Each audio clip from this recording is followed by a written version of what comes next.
En la plenitud del río Magdalena, en Colombia, una aterrorizante figura observa desde la maleza. Ojos rojos y brillantes acompañado de un muy fuerte olor a tabaco. Para algunos, un espanto que acosa a mujeres jóvenes. Para otros, un protector de la vida del río. Unos le temen, otros le rinden tributo. Pero lo único cierto es que su historia se ha mantenido a través de los tiempos.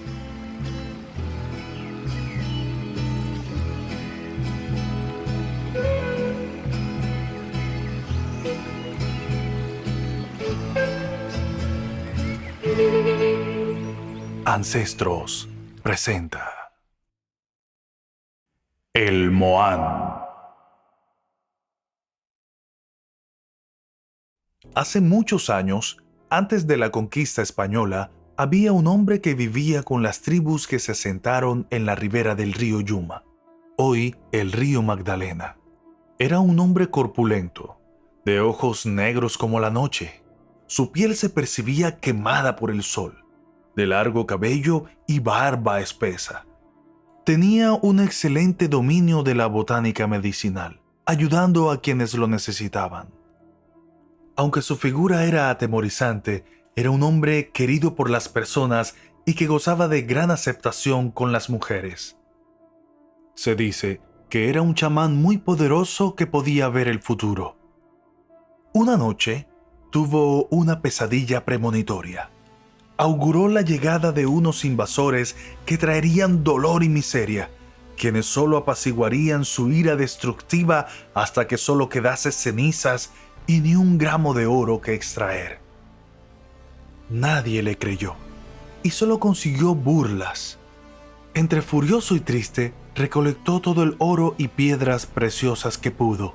Se escondió en las cuevas que se formaban a las orillas del río, creando una especie de palacio subterráneo. Entre hechizos y maldiciones, pasó el tiempo escondido. Tras un largo periodo, adoptó un aspecto más animal que humano. Uñas largas que parecían garras. Pelo oscuro en casi todo su cuerpo. Dientes de oro que parecían las fauces de un jaguar. Ojos rojos y brillantes que emulaban fuego. Y una nube espesa de humo proveniente de su tabaco. Es así como el Moán se convirtió en un ente castigador. Aficionado al tabaco y al aguardiente, hay quien dice que puede cambiar de forma bajando a los pueblos a cantar, bailar y beber. Se abastecía de tabaco y licor y volvía a su escondite. Acechaba a las mujeres jóvenes que iban al río a lavar. Tomaba formas de hombres apuestos y elegantes para cortejarlas. Otras veces las rondaba desde el fondo del río y las arrastraba entre las corrientes subacuáticas. Unos dicen que las asesinaba, otros que las llevaba a su palacio para toda la eternidad, ya que buscaba el amor perpetuo. Hay quien alcanzó a salvarse por suerte, pero muchas no volvieron a aparecer. Cuentan algunos ancianos del lugar que hace muchos años, en medio de una terrible y devastadora tormenta, apareció una mujer muy joven, como si la trajera un tornado. No tenía más de 17 años. Más grande fue la sorpresa cuando los lugareños la identificaron como una de las desaparecidas del Moán hacía 25 años atrás. Ella permanecía joven mientras a todos les había pasado el tiempo. La joven cuenta que sintió que estuvo sumergida no más de 25 segundos sin recordar dónde estuvo. Oculto entre los matorrales, el Moán vigila a los pescadores que navegan en el río. Escondido entre sombras, el brillo de su tabaco resalta parte de su cara como protector del río y la vida en él. Si los que viven del río no respetan la naturaleza, o si no devuelven a los peces pequeños, vuelca sus canoas y los ahoga, jalando desde el fondo sus atarrayas. Algunos pescadores, a pesar del temor que le tienen, le hacen ofrendas de tabaco y licor, y éste les recompensa con mejor navegabilidad y una muy abundante pesca. Pescadores, lugareños y uno que otro senderista asegura haber visto al Moán guitarra en mano tocando melodías tristes cada plenilunio.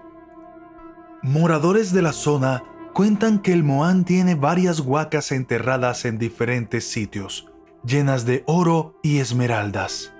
Y si se es lo suficientemente valiente como para seguirlo, se pueden saber sus ubicaciones. Pero nadie lo ha logrado. Desde la conquista hasta hoy, quien lo intenta no vuelve.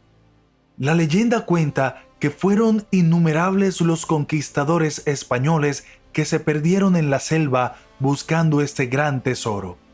Hoy es más difícil encontrarse al Moán. Muchos dicen que sus poderes han mermado por la contaminación del río, que entre más débil es el río, más endeble será la fuerza del Moán. Aunque, si prestas atención, en la noche de luna llena, aún se escuchan las melodías melancólicas de una guitarra entre el monte y que se pierden con los sonidos del río.